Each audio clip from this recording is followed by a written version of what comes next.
Hello, dear students. Let's read and understand the second chapter of Class 9th English book Kaveri. And the chapter name is The Pot Maker, which is written by Sensula Aho. The pot maker Sentila नाम की लड़की की कहानी है जिसका family profession pottery making था। जब सेंटिला अपनी माँ के साथ खेतों में और जंगलों में जाने के लिए काफी बड़ी हो गई, तब वो अपनी माँ और दादी की तरह मिट्टी के बर्तन बनाने के सपने देखने लगी। परंतु उसकी माँ अर्नेला चाहती थी कि वो एक बुनकर या वीवर बने। जब कभी भी वो अपने माता-पिता के खेतों में जाने के दौरान घर पर अकेली रह जाती थी, तब सेंटिला पॉटरी मेकिंग की स्किल्स सीखने के लिए गांव के कुशल कारीगरों के या एक्सपर्ट्स के पास पहुंच जाया करती थी।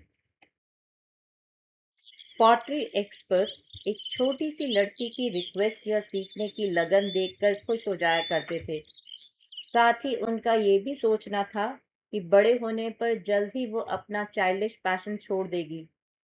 सेंटिला ने अपना ये पैशन घर पर किसी से शेयर नहीं किया था, क्योंकि उसने एक रात अपने माता-पिता के बीच बातचीत सुन ली थी।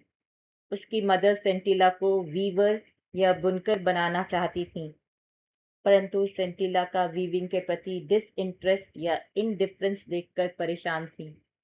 उन्होंने कहा कि वो सेंटिला को मिट्टी के बर्तन बनाना नहीं सिखाएंगी, क्योंकि उन्हें भी कोई इससे सुख नहीं मिला है। साथ ही इस पॉटरी मेकिंग आर्ट में परेशानियां ज्यादा और इनकम ना के बराबर है। साथ ही उनका ये भी मानना था कि मड पॉट्स बनाने के लिए 16 किलोमीटर दूर रिवर बैंक से या नदी के किनारे से रेड एंड ग्रे क्ले लाना और फिर उस क्ले को बास्केट में भर नदी के स्टीप गहराई और चढ़ाव पर उतरना और चढ़ना, और वापसी में मिट्टी के भारी वजन के कारण घर आते आते उनकी पीठ में दर्द होना बहुत तकलीफ दे था।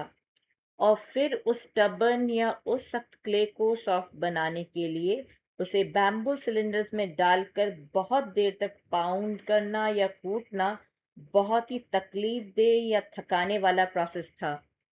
और कई बार उन्होंने थक कर या थकावट के कारण उस मोल्ड को गिरा भी दिया था और फिर उसे नए सिरे से उन्हें शुरुआत करनी पड़ती थी। इतनी मेहनत करने के बावजूद मिट्टी के बर्तनों का एक बैच निकालने में महीनों लग जाया करते थे, और इस मेहनत में रिवॉर्ड कम और ना के बराबर पैसे मिलते थे। अर्नेला ने आगे कहा कि अगर सेंटिला वीविंग सीख लेती है तो वह अपने फैमिली के लिए इजीली क्लोथ्स अरेंज कर सकती है। इसके अलावा अच्छा पैसा भी कमा सकती है, और आर्ट ऑफ वीविंग का जॉब पॉटरी मेकिंग से ज़्यादा मैसी नहीं होता है, और इसे हर सीजन में घर के अंदर रहकर आराम से किया जा सकता है। वहीं एक शॉल की वीविंग में लगने वाला समय भी बहुत कम है, परंतु उसकी अर्निंग्स अर्दन पॉट से कहीं ज़्यादा अच्छी होती हैं। सेंटिला ने एक्सपर्ट पॉटर के पास जाना और उनसे पॉटरी मेकिंग आर्ट की स्किल्स या टिप्स लेना कंटिन्यू रखा, क्योंकि वो एक कीन ऑब्जर्वर और लर्नर थी। उसने देखा कि कैसे क्ले को वाटर में मिक्स कर फिर उसे बैम्बू सिलिंडर्स में भर पाउंड करना पड़ता है या कूटना पड़ता है, और कितनी सावधानी से कुशल हाथों का प्रयोग कर स्किलफुली उसे पॉटर व्हील पर रोटेट करना पड़ता है, और साथ ही फिर राइट हैंड का यूज कर स्पैटुला की मदद से क्ले को टैप करना। और ये टैपिंग की वॉइस सेंटिला के कानों के लिए एक म्यूजिक बन चुकी थी। सेंटिला उस पॉट मेकिंग के ब्यूटीफुल प्रोसेस को बड़े ध्यान से देखा करती थी कि कैसे एक मिट्टी का टुकड़ा एक खूबसूरत बर्तन का आकार लेता है। 2-3 दिन बाद उस मिट्टी के बर्तन को फाइनल टच दिया जाता था, जो अभी-अभी पॉटरी व्हील से उतार के रखा गया है, ताकि वो अपनी ओरिजिनल शेप बनाए रखे। उसके बाद उन्हें धूप में सुखाने के लिए रखा जाएगा, और अंत में उसे क्लेन या आग की भट्टी में सही टेम्परेचर पर हीट किया जाएगा, नहीं तो वो मिट्टी का बर्तन का एंटायर बैच खराब भी हो सकता है। अर्निला को सेंटिला के इन विजिट्स के बारे में पता था, परंतु उसने इसे इग्नोर किया और सेंटिला भी मदर के आने से पहले घर वापस आ जाया करती थी। धीरे धीरे सेंटिला की ये विजिट या उसका एक्सपर्ट स्पॉटर के पास जाकर स्किल्स सीखना लोगों के गॉसिप्स का एक मुद्दा बन गया। गांव के लोग आश्चर्य में थे या सरप्राइज थे कि अर्नेला अपनी बेटी सेंटिला को पॉटरी की स्किल्स क्यों नहीं सिखाती है। उन्हें चिंता थी कि अगर सभी लोग अर्नेला की तरह अपने बच्चों को पॉटरी स्किल्स नहीं सिखाएंगे, तो फ्यूचर जनरेशन में कोई एक्सपर्ट पॉटर बचेगा ही नहीं। और फिर एक दिन सेंटिला के फादर को मेसोबा को विलेज काउंसिल मेंबर्स ने बुलवाया। विलेज काउंसलर ने मेशोबा से पूछा कि अर्नेला अपनी बेटी को स्किल सिखाने से क्यों इनकार कर रही है। मेशोबा ने बड़ी पोलाइटली रिप्लाई दिया कि ऐसा नहीं है। अर्नेला ने कभी नहीं कहा कि वो सेंटिला को मिट्टी के बर्तन बनाना नहीं सिखाएगी।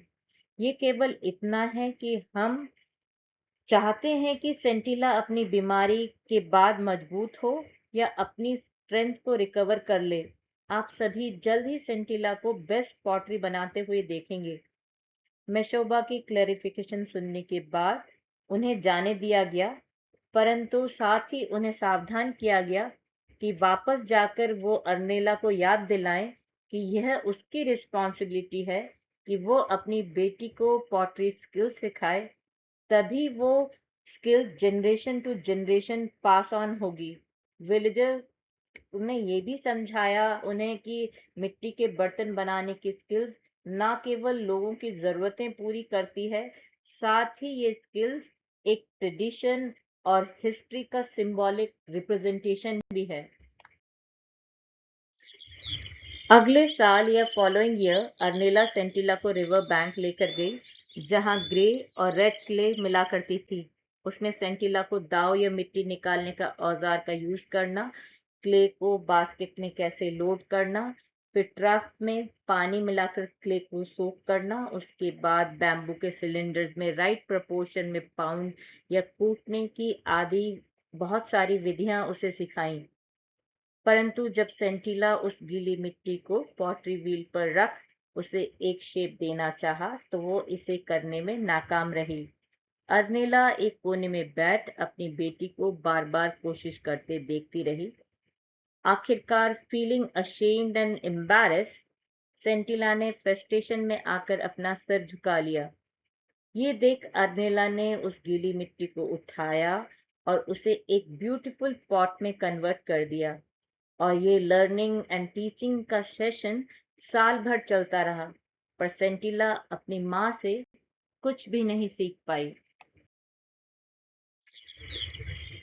अगले साल या कमिंग ईयर जब सेंटिला मैच्योर हो गई, तो परंपरा या कस्टम के अनुसार उसे गर्ल्स हॉस्टल या डॉर्मेट्री में रहने के लिए भेजा गया। और उस हॉस्टल की केयरटेकर या वार्डन एक मिडिल एजेड काइंड लेडी ओनुला थी। ओनुला को सेंटिला के घर की प्रॉब्लम्स पता थी और वो सेंटिला की हर तरह से मदद करना चाहती थी। एक शाम सेंटिला को छोड़ जब हॉस्टल की सारी लड़कियां म्यूजिकल इवनिंग अटेंड करने चली गईं, तो अनुला ने देखा कि सेंटिला ने अपनी बास्केट से मिट्टी और औजार निकाले और एक अनाड़ी की तरह पॉटरी व्हील पर बर्तन बनाने का प्रयास करने लगी। और जब वो बर्तन का सही आकार नहीं दे पाई, तो उसने टेंस होकर मिट्टी को जमीन पर पटक दिया। यह देख ओनुला उसके पास आई और कहा कि इसमें परेशान होने की कोई बात नहीं है, मैं तुम्हें परफेक्ट बर्तन बनाना सिखाऊंगी। सेंटिला ने आश्चर्य से देखा कि ओनुला ने कैसे एक सुंदर सा बर्तन बनाया और सेंटिला को फिर से कोशिश करने के लिए कहा। इस बार सेंटिला ने पूरी कॉन्फिडेंस के साथ गीली मिट्टी उठाई और इंस्ट्रक्शन को फॉलो करते हुए एक सुंदर सा बर्तन बनाया और वहीं उसे बैठकर एडमायर करने लगी या उस बर्तन की प्रशंसा करने लगी। परंतु ओनुला ने जब उसे बताया कि उस बर्तन के मुंह का शेप गलत है, तो सेंटिला फ्रस्ट्रेट हो गई। तो अनुला ने स्माइल करते हुए उससे कहा कि जब अगली बार वो अपनी माँ के साथ बर्तन बनाए, तब ध्यान से देखे कि कैसे बर्तन के मुंह को आकार या शेप दिया जाता है। और तुम तो एक क्विक लर्नर हो और इसे बहुत ही जल्द सीख जाओगी। नेक्स्ट पॉट मेकिंग सेशन के दौरान सेंटिला ने देखा कैसे उसकी माँ ने स्पैटुला और पॉटरी व्हील की मदद से बर्तन के मुख को सही शेप दिया है। फिर एक तेज धूप वाले दिन अर्मिला ने सेंटिला को कहा कि आज उन्हें अधिक से अधिक बर्तन बना लेने चाहिए, क्योंकि तेज धूप वाले दिन ज्यादा नहीं रहेंगे इन बर्तनों को सुखाने के लिए। और फिर दोनों कार्य शुरू करने के लिए वर्कशॉप या शेड में चली गईं। हमेशा की तरह अनिला ने जल्द ही एक बैच पूरा कर लिया और सेंटिला को बचा हुआ काम करने को कहा। और साथ ही उसने सेंटिला को ये भी बताया कि उसके सर और पीठ में बहुत दर्द हो रहा है। और यह कह के उसकी माँ वर्कशॉप से बाहर चली गई। सेंटिला सरप्राइज थी ये सुनकर, फिर भी रिलक्टेंटली या अनिच्छा के साथ लेफ्ट हैंड से मिट्टी के डो को पीटने लगी और पॉटरी व्हील पर शेप देने की कोशिश करने लगी। जल्द ही उसे एहसास हुआ कि बर्तन तैयार हो गया है। फिर वो एथलीट की तरह जिसने अचानक गति या मोमेंटम पाया हो, उस स्पीड से बर्तन बनाना उसने जारी रखा। आज उसके हाथों में वही स्पीड और स्किल नजर आ रही थी जो उसकी माँ के हाथों में थी। और अंत में जब उसने मिट्टी के बर्तन की रो को काउंट किया, तो उसने पाया कि उसने अपनी माँ से एक पॉट कम बनाया है। पर सेंटिला आज इतना थक गई थी कि उसने डिसाइड किया कि अब वो घर जाकर अपनी माँ के साथ लंच करेगी। पर जैसे ही वह घर के दरवाजे की दहलीज या थ्रेशोल्ड पर पहुंचती है, तो उसने अपनी माँ को फर्श पर पड़ा हुआ पाया। अर्नेला सांस नहीं ले पा रही थी। यह देख सेंटिला मदद के लिए गांव की तरफ भागी। गांव वाले मदद के लिए आए और उन्होंने मेसोबा को भी बुलाया। नेक्स्ट मॉर्निंग जब अर्नेला की डेड बॉडी को घर से बाहर ले जाया जा रहा था, सेंटिला चिल्लाते हुए उसके पीछे दौड़ी और कहा, माँ, मैं नहीं चाहती थी कि ऐसा हो। यह बस हो गया मुझसे। मुझे माफ कर दो।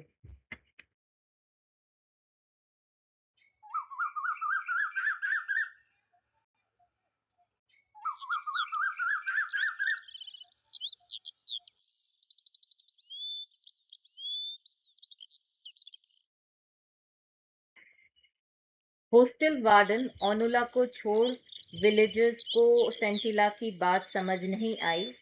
ओनुला को महसूस हुआ कि कुछ बड़ी बात जरूर हुई है।